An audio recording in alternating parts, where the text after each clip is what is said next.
So when I sat down at this meeting today, this document that's titled Tax Rate Changes Impact to Homeowner was sitting right here. So Dr. Aziz, did everybody at the dais get this? That's correct. May I ask that this be attached to the online agenda? Is that a fair ask?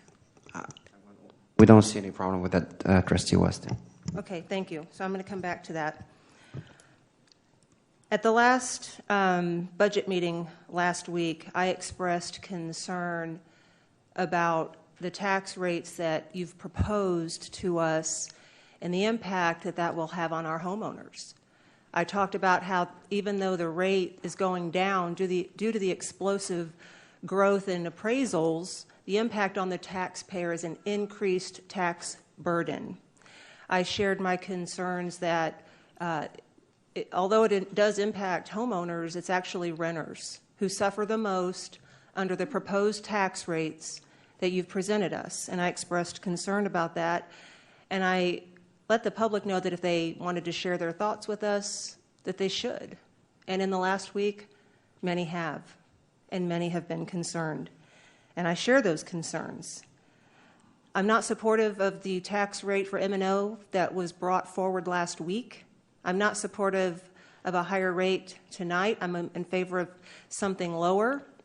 We have declining student population, and I'm concerned that the rates that have been brought forward are pretty tone deaf. That's my opinion. In addition, with regard to this document that you've agreed to put on the agenda, I believe it's completely misleading. I believe it's disingenuous. You're showing a $300,000 home with a stagnant value over 8 years. A home purchased in 2014 for $300,000 today is not worth or being appraised at $300,000. It's double at least. So this document that's been put in front of me, I feel like it's trying to mislead me, and I feel like it's disingenuous.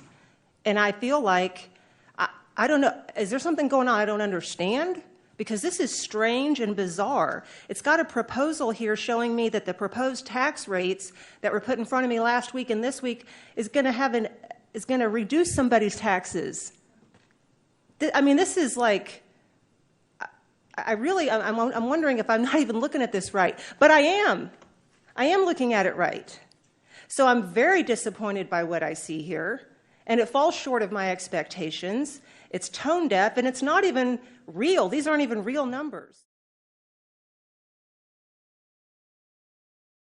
This is not one person's home across an 8-year cycle. So I think that those two things can be true at the same time. So a home that somebody owned in 2014 at $300,000 on this document is presented to me as an elected official as being worth $300,000 today. No. That's not what this is saying. In addition, show me where I'm going to buy a house for $300,000 in Round Rock ISD. But your first statement's not true. This document is not showing you that this house is not appraised. It is taking a moment in time in each year as what a $300,000 house tax bill would be for that year. And that's why I'm saying that these two things can be true at the same time. Okay, this document is showing me how our tax rate has evolved over time. Yes. What it leaves out is the average price of a home increase over time. And that's why I'm saying that so it doesn't make sense. It doesn't add any value. And that is why I appreciate, Dr. Aziz, that this is going to go on our district website for the public to see what was put in front of me tonight that I'm supposed to be looking at to make decisions. And I believe that it's a poorly constructed and a poorly presented document that does not make decision making any easier. And I believe the data here, I believe this is presented in such a way to present facts that are not true. That is my opinion. Because House Bill 3 from the 2 legislative sessions ago requires us, as the property appraisals skyrocket, they force us by law to lower the tax rate. This isn't because we're some sort of, great people that like to lower the tax rate. But even with that lower tax rate, the impact on the homeowner, on the property owner, is an increased property tax burden.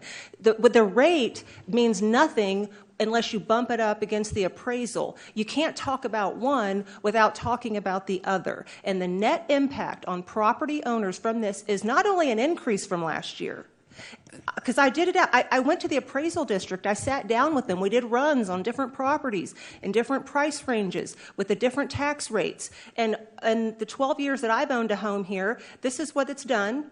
Slight, and the last year or two, whoa, way up here. That's the reality on the ground, and I'm saying that I don't favor that. I'm saying that we have all the power with the tax rate, and I favor a lower tax rate. We doubled the cost of the police force. For what? I don't see the value there. So you asked me, what would I cut? I would start aggressively going after making sure every single dollar, just like I do in my own home. I think, though, Every single Mr. dollar Covington to has education. done. That's what Mr. Oh, Covington... he's done yeoman's work. Yes. Oh, this is not a reflection on him at all. No, he's done great work. He's spent lots of time, lots of hours with all the departments.